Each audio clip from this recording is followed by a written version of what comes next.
සිරිමාත් බඹසීරසෙහි පාපිසිනා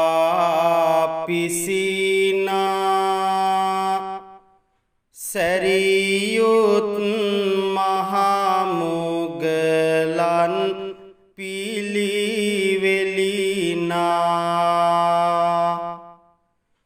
පිළිවෙත් සරුමහා සංඝඝාන සොබනා මුදුනත් බැඳ නාම දිම් බැති පෙමිනා. අඹුපම සූත්‍රයේ බුදුරණන් වහන්සේ පෙන්වා දෙනවා ලස්සන කාරණාවක්.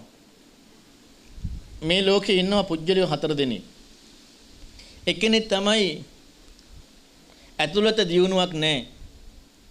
ඒ වගේම පිටතින් කිසිම සංවරයක් නැහැ.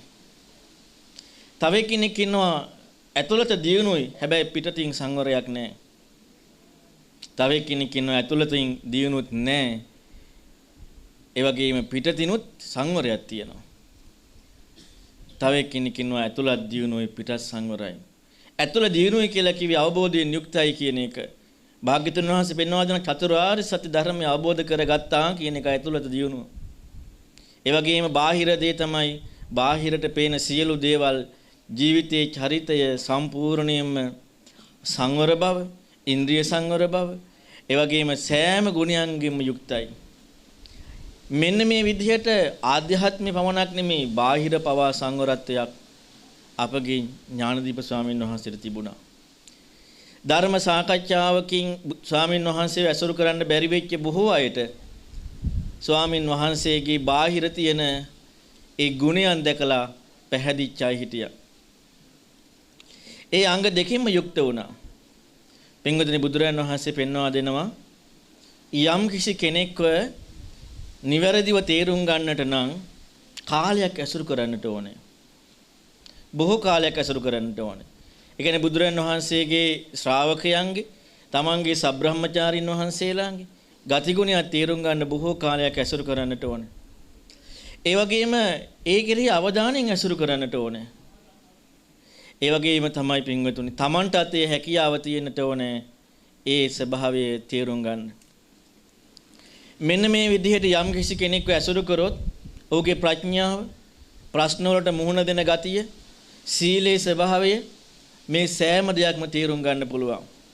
මං හිතන්නේ ලග්ගල ප්‍රදේශයේ වැඩ වාසය කරපු අපේ ගුත්ත සීල ස්වාමින් වහන්සේ, ඒ වගේම අපේ සුගත වංශ ස්වාමින් වහන්සේ, හේමාලෝක ස්වාමින් වහන්සේ, ඒ වගේම මං අපේ ඥානවීර ස්වාමින් වහන්සේ ආදී කොට මේ ස්වාමින් වහන්සේලා ඥානදීප ස්වාමින් වහන්සේව ඊටාම සමීපයෙන් ඇසුරු කරා. ඇසුරු කරනකොට ඉස්මතු වෙන්නේ පින්වතුනි බුදුරජාණන් වහන්සේ. බුදුරජාණන් වහන්සේගේ ධර්මයෙන් බුදුරජාණන් වහන්සේ ඉස්මතු වෙනවා. හැම වෙලෙම ධර්මයේ කතා කරනකොට හසල දැනීමක් තිබුණ පාලි භාෂාව පිළිබඳව.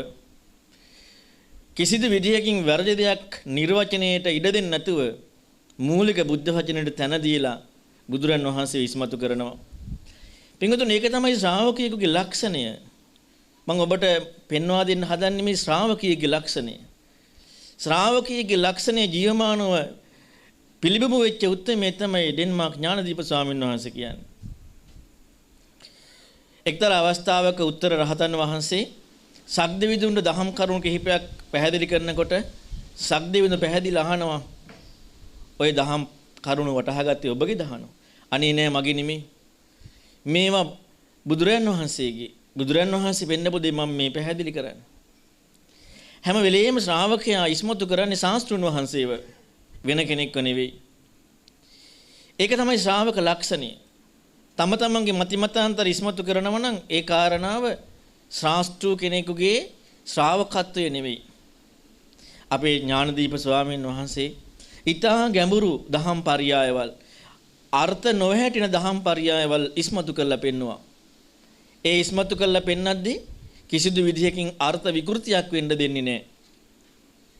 බුදුරන් වහන්සේ පෙන්වා දෙනවා පින්වතුනි ශ්‍රාවකයන්ට යම් දහම් කාරණාවක් ඉගෙන ගත්තහම ඒ දහම් කාරණාව තුල තියෙනවා විවර නොවිච්ච අර්ථ, මතු නොවිච්ච අර්ථ. මෙන්න මේ අර්ථ ඉවර කරගන්න, මතු කරගන්න ඒ දන්න උත්තමයන් වහන්සේලා ඇසුරු කරන්න කියනවා. මේ කාලේ වැඩ සිටි එවැනි උත්තමයෙක් තමයි ඩෙන්මාර්ක් ඥානදීප ස්වාමීන් වහන්සේ. විවිධ අය විවිධ අදහස් මතවාද ඉදිරිපත් කරද්දී ප්‍රායෝගිකත්වයත් ඒ වගේම ශාස්ත්‍රූන් වහන්සේගේ අර්ථයත් මේ සියල්ලක්ම ප්‍රකට වෙන විදිහට සැඟවිච්ච අර්ථ ඉවර කළා පෙන්නවා. ගැඹුරු අර්ථ ඉවර කළා පෙන්නවා. ඒ ගැඹුරු අර්ථ සැඟවිච්ච අර්ථ ඉවර කළා පෙන්වපු තැනදී අපි තුල ලබන ආධ්‍යාත්මයේ සැනසෙල්ල අසාමාන්‍යයි. මේ සියල්ලක්ම ඉස්මතු වෙන්නේ පින්වතුනි සැබෑ ශ්‍රාවකයෙකුගෙන්. ඒ වගේම ඔබ සියලු දෙනාම ලග්ගල ප්‍රදේශයේ විශේෂයෙන් සහ අනිකුත් ප්‍රදේශවල අය දන්නවා ස්වාමින් වහන්සේගේ බාහිරව පිටින් ස්වාමින් වහන්සේගේ චරිතයේ ස්වභාවය. ඒ කියන්නේ කොච්චර අල්පේච්ච බවකින් යුක්තයිද? බඩු බාහිර ආදී නැති, ඊටා දුර ඈත, ඊටාම අඩු පහසුකමකින් යැපෙන, පිරිසට නොවැළෙන උත්තමයෙක්. ඒ ආකාරයට මහා කශ්‍යප මහරහතන් වහන්සේගේ චරිතයට ජීවයක් දුන්න උත්තමයෙක්. බුදුරන් වහන්සේගේ ධර්මයේ සජීවී කරපු උත්තමයෙක්. අවසාන කාලයේදී ස්වාමින් වහන්සේ එක්ක ධර්මයේ කතා කරන්න යමු වුණාම ඒ මතකේ නැති වෙලා නැහැ. පුදුම කැමැත්තක් තියෙන්නේ. මං කැමති ආයස්මතුන් ධර්මයේ තව ඉගෙන ගන්න. මට ඒව බලන්නට ඕනේ. මට බලන්න ක්‍රමයක් සලසා දෙන්න කියලා කිව්වා. මං ඒ අවස්ථාවේ ඥානීය සාන්නාසලා කියලා ගියා ස්වාමින් වහන්සේ පොත් ඉල්ලනවා බලන්න. එච්චරට පින්වතුනි තමන්ගේ ගැන හොයන එකට පැත්තකින් දියලා ධර්මයේ ගැන හොයන එකයි ජීවිතේ කරේ. අපි කවුරුත් දන්නවා ළඟින් ඇසුරු කරපු සියලු දෙනා දන්නවා අසනීප පිළිබඳව හෝ සිව්පස්සේ පිළිබඳව හෝ කිසිම දෙයක් පිළිබඳව නෙවෙයි තැකීමක් කරන්නේ. බුදුරන් වහන්සේ පෙන්නපු ශ්‍රාවක චරිතයට සජීවීකරණය කරන්නයි ස්වාමින් වහන්සේගේ හිත ඇතුළෙන් වෙන්නේ. ඇත්තටම ඩෙන්මාර්ක් ඥානදීප ස්වාමින් වහන්සේගේ අපවත් වීම මං හිතන්නේ ස්වාමින් වහන්සේ ළඟින් ඇසුරු කර සියලු දෙනාටම දරා ගන්න අමාරුයි. එදා බුදුරන් වහන්සේ පිරිනොම් පාන මොහොතේදී ආනන්ද ස්වාමින් වහන්සේ සෝතාපන්න වෙලා හිටියේ අඬනවා. ඇයි? අනේ ස්වාමීනි අපේ ඇස නැති වෙනවා. ආනන්ද මන් ඔබට කියලා නැද්ද? සියලු සංස්කාර අනිත්‍යයි කියලා. මේ සියල්ලක් මේ ඒ විදිහටමයි ආනන්ද අඬන්න එපා මේකයි ස්වභාවය.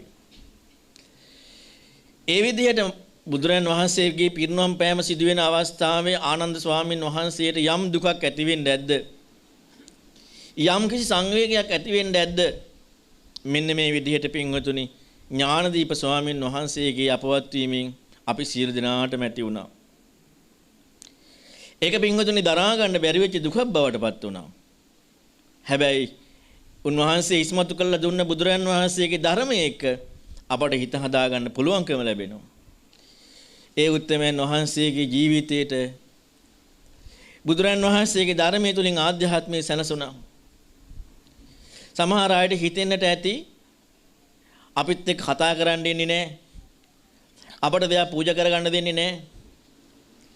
ඒක පින්වතුනි අපි දකින්නේ ලෝකේ යම් කිසි කෙනෙක් තව කෙනෙකුට උපකාරක දෙයක් හැටියටනේ.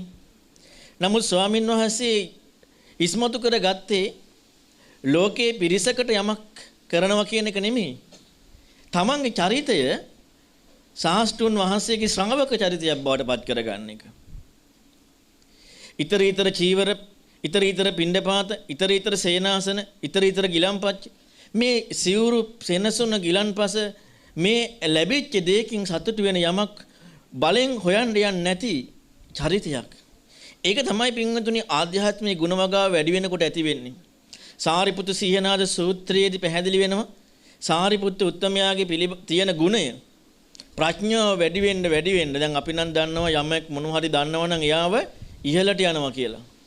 ප්‍රඥාව වැඩි වෙන්න සාරිපුත්තු ස්වාමින් වහන්සේගේ ගුණය මොකද්ද? පාපිස්සක් වගේ. ප්‍රඥාව වැඩි කෙනාගේ ගතිය. අනිත් වගේ මේ ඥානදීප ස්වාමීන් වහන්සේගේ ඇතුළත ගුණයත් එක්ක ඒ උත්තමයා ධර්මයට සමීප වෙනවා. ධර්මයට ලං වෙනවා. මම හිතන්නේ ඔබලාට ආදාහන උත්සවයේදීත් එක එක විදිහට ස්වාමීන් වහන්සේගේ ගුණයන් අහන්නට ලැබුණා. ඉගෙන ගන්නට ලැබුණා. යම් කිසි කෙනෙකුට ඥානදීප ස්වාමීන් වහන්සේගේ ගුණයක් තේරුම් ගන්න ඉගෙන ගන්න අවශ්‍ය නම් බුදුරන් වහන්සේගේ ශ්‍රාවකයන්ගේ ගුණ සිහි කරන්න. සුපටිපන්නෝ භගවතෝ ශාවක සංඝෝ භාග්‍යතුන් වහන්සේගේ ශ්‍රාවකයන් මනා වූ ප්‍රතිපදාවකයි යමුනේ. උජපටිපන්නෝ ඍජු මාර්ගයකයි නුවණ දියුණු කරන මාර්ගයකයි. මෙන්න මේ ගතිය කිසිදු අඩුවකින් තොරව අපේ උත්තමයන් වහන්සේ තුල ජීවමානව ප්‍රකට වුණා. ධර්ම කරුණක් අහනකොට ඒ ධර්ම කරුණු තියෙන තැන ඒ තියෙන විස්තර මේ සියල්ලක්ම හොයනවා. මං හිතන්නේ පින්වතුනි ඒ උත්තමයා ධර්මයේ හදාරපු ක්‍රමයට මේ ලෝකේ කෙනෙක් හදාරනවද කියන එකත් පුදුමයි. වෙන භාෂාවක් දන්න වෙන ජාතියක මේ විමුක්තිකාමී සමාජයක් නැති සමාජයක යුරෝප රටක කෙනෙක් ඉපදිලා මේ ලංකාවට නැත්නම් ඉන්දියාවට හොයාගෙන එන්න කොහොම පුණ්‍ය ශක්තියක් තියෙන්නට ඕනද? කොහොම අසහාය හැකියාවක් තියෙන්නට ඕනද? අනික තරුණ වියේ හරිම පුදුම කියන්නේ ඒක නෙමෙයිනේ. අපි නම් මොනවා හරි දෙයක් හොයාගෙන එනකොට අපි ඒක මොකද්ද කියලා එකපාරට ඉගෙන ගන්නවා. හැබැයි අපි ඉගෙන ගන්නේ හරි දෙයද වැරදි දෙයද කියලා දන්නේ නැහැ. නමුත් අපේ ස්වාමින් වහන්සේ ගිහි කාලයේම මේ ධර්මයේ ඉගෙන ගන්න කලින් හසල දැනීමක් තිබුණ භාෂාව සම්බන්ධයි. පාලි භාෂාව ඉගෙන ගත්තා. මන් දවසක් කටුකුරුන් ඥානানন্দ මහා ස්වාමින් වහන්සේ එක්ක කතා කරන අවස්ථාවක මට පැහැදිලි කරා. මම මේ උපාසක මහත්තයාට මේ පොඩි තල්ලුවක් විතරයි දුන්නේ භාෂාව ඉගෙන ගන්න. එච්චර දක්ෂා ඉගෙන ගන්න. ඒ විදිහට භාෂාව ඉගෙන ගත්තා. පාලි භාෂාවේ හසල දැනීමක් ඇති වුණා. ඒක අපට හිතා ගන්න බැහැ. ඒ වගේම තමයි මට එක අවස්ථාවක් මතකයි අද වගේ මං ස්වාමින් වහන්සේ බලන්න කැලියට එක දවසක් යනකොට ස්වාමින් වහන්සේ දානි වළඳනකොට ස්වාමීන් බිස්කට් එකක් වළඳමුද කිව්වා. ආ විස්කෝතුද? සිංහලෙන් අපි කතා කරෝ ස්වාමින් වහන්සේ සිංහලෙන්. අපි වගේ කවලන්නේ එච්චරට භාෂාව පිළිබඳව පුදුමාකාර දැනීමක්. පාලි භාෂාවේ අසාමාන්‍ය දැනීමක්. අපි දන්නේ එච්චර පාලි භාෂාව. එහෙම පාලි භාෂාවේ ඉගෙනගෙන ඒ පාලි භාෂාව තුලින් සම්පූර්ණයෙන්ම ධර්මයේ ඉගෙන ගත්ත පින්වතුනි. ඒ ධර්මයේ උන්වහන්සේ දැක්කේ රන් ආකාරයක් වගේ. ආනන්ද තේරගාථාවේ පැහැදිලි වුණා මම මේ රන් ආකාරයේ දරාගෙන ආවා කියලා. මෙන්න මේ අසාමාන්‍ය වටිනාකමක් ඥානදීප ස්වාමීන් වහන්සේ ධර්මයේ තුල දැක්කා. පින්වතුනි පොත්වල ලිව්වා. කැලයට අරන් යන්න පුංචි අකුරෙන් පොත්වල ලිව්වා. බලන්න අපට ඒක කොච්චර ආදර්ශයක් වුණාද? අපිත් හිතන්න පටන් ගත්තා. අනේ අපටත් එහෙම ලියන්නට ඕනේ. සූත්‍ර දේශනා එහෙම බලමින් ලියනකොට ඒ සූත්‍ර පුදුමාකාර විදියට රසයක් තේරෙන්නේ. මගෙත් තියෙනවා ඒ වගේ පොත්. හැබැයි ඒකට මම කවදා ආදර්ශයක් ගත්තේ අපගේ මහා ස්වාමින් වහන්සේ. ස්වාමින් වහන්සේ පොත ලියලා මට පෙන්නුවා. 80 ගණන් වල ලිය පොත. මට ඒ වෙලේ හිතක් ඇතුණා අනේ මටත් මෙහෙම ලියන්න ඇත්නම්. ඒ වගේම ස්වාමින් වහන්සේ නිතරම සජ්ජායනා කරනවා. ගාථා ධර්මය හැමදාම සජ්ජායනා කරනවා. අපටත් ඒක පුදුමාකාර වටිනාකමක් ඇති වුණා. ඒ විදිහට පින්වතුනි මේ ස්වාමින් වහන්සේගේ චරිතයේ බුදුරන් වහන්සේගේ ශ්‍රාවකයා තුල ඉස්මතු වෙන කාරණා තුලින් ගණ්ඩ තියෙන දේවල් කියලා නිම කරන්න බෑ. ඒකයි සංඝ ගුණ අනන්තයි අප්‍රමාණයි. බුදුරන් වහන්සේගේ ධර්මයේ තුලින් සෝභමහාන වෙච්ච ශ්‍රාවකයෙකුගේ ගුණ අනන්තයි අප්‍රමාණයි. ඒ අනන්ත අප්‍රමාණ ගුණයන්ගෙන් යුතු උත්තමයෙක් තමයි අපි අතරින් නැති වෙන්නට යෙදුනේ.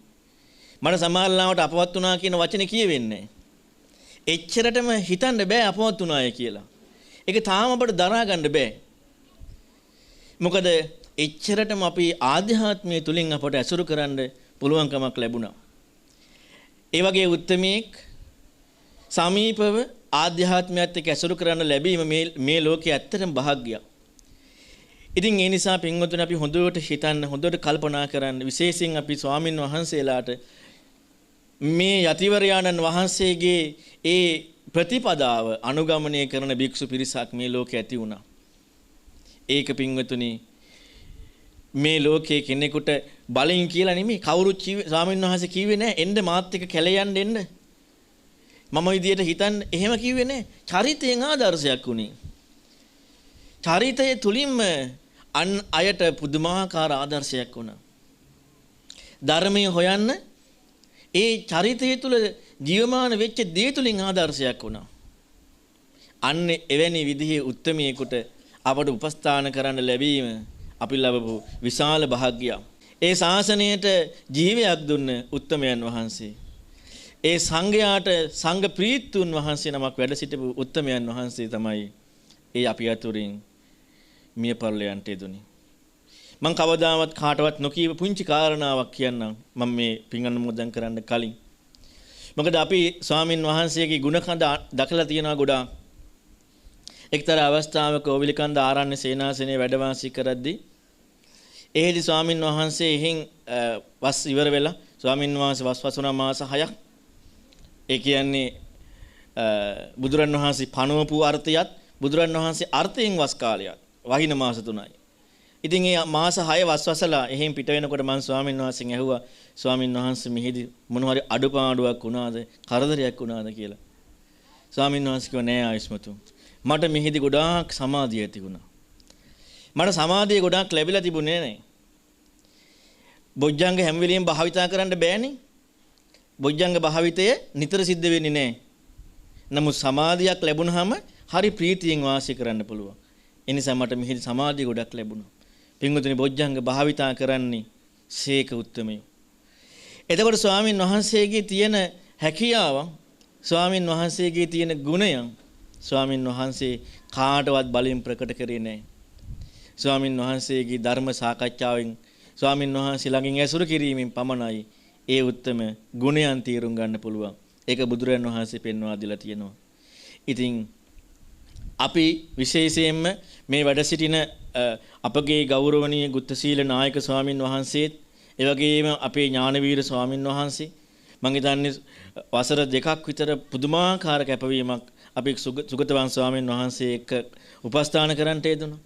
ඉතින් අපි සෑම දිනම අපේ ආධ්‍යාත්මයේ තුල වගා කරගත්ත සියලු ගුණ වගාවන්ද ඒ වගේම ඔබ සියලු දෙනා දන් පෙන් පූජා කිරීම තුලින් ඒ වගේම සිල් ගුණ දම් පිරීම තුලින් රැස් කරගත්ත සියලු ගුණ වගාවන්ද ඒ වගේම ස්වාමින් වහන්සේගෙන් යම් හරි දහම් කාරණා ඉගෙනගෙන ඒ වගේම බුදුරන් වහන්සේගේ ධර්මය අන් අයගේ ධර්ම අවබෝධයේ පිණිස මම දේශනා කිරීම තුලින් රැස් කරගත්ත මේ සියලු පුණ්‍යානුභව බලයන් අති උත්තම ඩෙන්මාර්ක් ඥානදීප ස්වාමින් වහන්සේට අනුමෝදන් වෙත්වා. මේ විදිහට කියන්නේ ඥානදීප මහා තේරෝ සදාරඤ්ඤ විපස්සකෝ අනුමෝදිත්වා ඉමං පුඤ්ඤං පුසතු තං අමතං පදං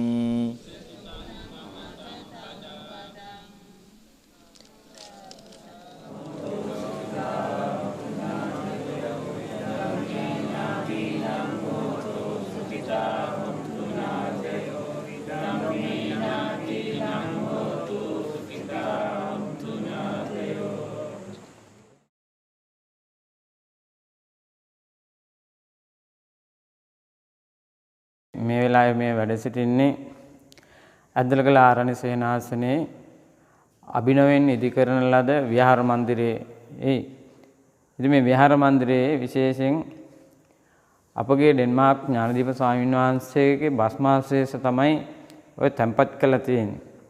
ඔය මංජුසාවේ තැන්පත් කරලා තියෙන්නේ. ඒ වගේම උන්වහන්සේ මෙහෙම තැන්පත් කරන්නට ඇයිද කියලා අහන්න පුළුවන් කෙනෙක්. මොකද උන්වහන්සේ විශේෂිත හාමුදුරු නමක් නිසා තමයි බොහෝම ගුණ සම්පන්න ශ්‍රේෂ්ඨ හාමුදුරු නමක් නිසා තමයි ලක්වාසී සියලු ජනතාවට කැමති කෙනෙකුට මේ වන්දනාමාන කරන්න ඊට ප්‍රස්තාව සකස් කරලා තියෙන්නේ. මේ විදිහට මේ තැන්පත් කරලා තියෙන්නේ. මේ තියෙන්නේ ස්වාමින් වහන්සේ පරිහරණය කර මේ එතකොට අංශකඩ උන්වහන්සේ සීතලට පරිහරණය කරපු කැප් එකක් තියෙනවා. එතකොට ඉඳුල් කඩ මේ උන්වහන්සේ පාත්‍රේ පිහින ඒ ඉඳුල් කඩේ තියෙනවා. ඊට පස්සේ උන්වහන්සේගේ ඇස් කණ්ණාඩි දෙක මේ තමයි වටිනාම දේ උන්වහන්සේ ළඟ තිබිච්ච. මොකද සීලුම සූත්‍ර පිටකේ විනය පිටකේ තියෙන සූත්‍ර සම්පිඩණය කරලා උන්වහන්සේ පොත් වලට අරන් තියෙන පොතකට. ඒ පොත් තමයි මාත් ඔය තියෙන පොඩි පොත්. මේ උන්වහන්සේ කොහෙ ගියත් අරගෙන යනවා. ඊට පස්සේ මංජුසාවේ තියෙන උන්වහන්සේගේ භස්මාවශේෂ කොටසක් උන්වහන්සේ පරිහරණය කර පාත්‍රය, උන්වහන්සේ පරිහරණය කර තුන් සිවුර, එතකොට උන්වහන්සේ පරිහරණය කළ ඔය බෑග් එක මේ ගමන් බෑග් එක මේ එතකොට අසනීප කාලේ බෙල්ලේ අමාරුවක් තිබුණා. ඒ කොල්ලරක තියෙනවා. කුඩේ බස්තම තියෙනවා. උන්වහන්සේ පරිහරණය කළ මේ සිරෙප්පු දෙක. ඒක මේ හිතන්න පුළුවන් කියන්නේ මොකද මේ එකක් උස එකක් මේ ටිකක් මේ කෙටි කියලා. ඒ උන්වහන්සේ අර අලිය පහර දුන්නායින් පස්සේ කකුල අඟල් දෙකක් විතර කොට වෙලා තිබුණේ. ඒ නිසා මේ සිරෙප්පු දෙක ඒ විදිහට පරිහරණය කරන්නේ. මේ ඒ වගේම උන්වහන්සේ පරිහරණය කරපු ඔර්ලෝසුව උන්වහන්සේ අනිවාර්යයෙන්ම උන්වහන්සේ ළඟ තිබිය යුතු දෙයක් තමයි මාලිමා යන්ත්‍රය. මාලිමා යන්ත්‍රයේ තියෙනවා ඒ වගේම නිය කටර් එක. ඒ වගේම චූටි වැඩ කරන උන්වහන්සේගේ මේ ඔය තව තියෙනවා යතුරු සෙට් එකක්. ඒ වගේම උන්වහන්සේ පරිහරණය කරපු ටෝච් එක මේ ඔය කතුර. එතකොට උන්වහන්සේ ඔය සියලුම බෑග් පොඩි මහලා තියෙන උන්වහන්සේ ඒ දෙයට ඒ ඔක්කොම අතින් මහගත්තු ඒවා මහත්ය ඔය පොඩි චූටි බෑග්. උන්වහන්සේගේ බලාපොරොත්තුව තිබුණේ උන්වහන්සේ ස්වාමීන් වහන්සේ නමකට කියලා තිබුණා එක්තරා අවස්ථාවකදී මේ මම නම් නැවත මේ මනුස්ස ලෝකෙ දිව්‍ය ලෝකෙ උපදින්න කැමති නෑ. මම උපදින්න කැමති සුද්ධාවාසයේ කියලා. ඉතින් ඒ දේ මේ ඒ කාරණේ දවසක් මටත් දෙක මේ තේරුම් මට ඇහුණ දවසක්. මොකද මම අපේ මේ කිල්වත්ගොඩ ඥානানন্দ මේ ස්වාමීන් වහන්සේ අපේ ඥානানন্দ ආයතනුයි ගියා මේ උන්වහන්සේ හම්බෙන්න දවසක්. මේ බලංගොඩ පැත්තේ හිටියා උන්වහන්සේ මේ කුටියක. ඥානানন্দ හාමුදුරුවෝ මේ එතකොට උන්වහන්සේගෙන් ටිකක් කතා කර ඉන්නකොට උන්වහන්සේ මේ ඥානানন্দ හාමුදුරුවෝ මේ සමාජයේ කරන සමාජ සත්කාරය ගැන උන්වහන්සේට පවසා හිටියා. ඉතින් උන්වහන්සේ කිව්වා මම නම් ඉතින් මගේ ජීවිතේ වෙනස්. මම උත්සාහ කරන්නේ මේ ආත්මයේදීම මේ අරිහත් නිවන පිණිස වැඩ කටයුතු කරගන්න තමයි මගේ උත්සාහය කියලා මම ඉන්න තැන ඥානানন্দ කිරිබත්ගොඩ ඥානানন্দ හාමුදුරුවන්ට දවසක් පැවසුවා මේ ඥානදීප ස්වාමීන් වහන්සේ. ඉතින් ඒ උන්වහන්සේ අරිහත්ත්වය සඳහා වැඩ කටයුතු කරගත්ත කෙනෙක් ද කියන එක ඒ වෙනුවෙන් තමයි උන්වහන්සේගේ උත්සාහය තිබුණේ. ඉතින් අර ස්වාමීන් වහන්සේටත් කියලා තිබුණේ මම නැවත මනුස්ස ලෝකෙ මේ දිව්‍ය ලෝකවල උපදින්න කැමති නැහැ කියන එක. ඒ කියන්නේ උන්වහන්සේ අඩු ගානේ එක්කෝ අරිහත් වෙන්න එක්කෝ අනාගාමීවත් වෙන්න මේ තමයි වැඩ කටයුතු මේ ශාසනයේ මේ සසුන් බ්‍රහ්මචර්යාවේ යෙදුනේ. ඉතින් ඒක අනිත් එක තමයි මහත්තයා මේ බොහෝ අය අහනවා රහත්ද නැද්ද කියන එක. ඉතින් මේ ශාසනයේ මම ඔය ඉස්සල්ලත් මේ අහපු අයට මම උත්තර දුන්නේ මේ ශාසනය බඳ බහැපු එකක් නෙමෙයි. මේ ශාසනය ස්වාකාතයි නම් සම්තිට්ඨිකයි නම් අකාලිකයි නම් මේම නම් ඉතින් මේ ඇයි මේ ශාසනය මේ මගපල ලබන්න බැරි? ඉතින් අපි දන්නේ නැහැ උන්වහන්සේ මේ ලැබුවද නැද්ද කියන එක. එච්චර වීර්යයක් කරපු ස්වාමීන් වහන්සේ ඉතින් මම හිතනවා තමයි උන්වහන්සේගේ මේ මගේ පෞද්ගලික මතේ සමහරවිට උන්වහන්සේ එහෙම උසස් තලයකට තමයිටපත් වෙන්න ඇති.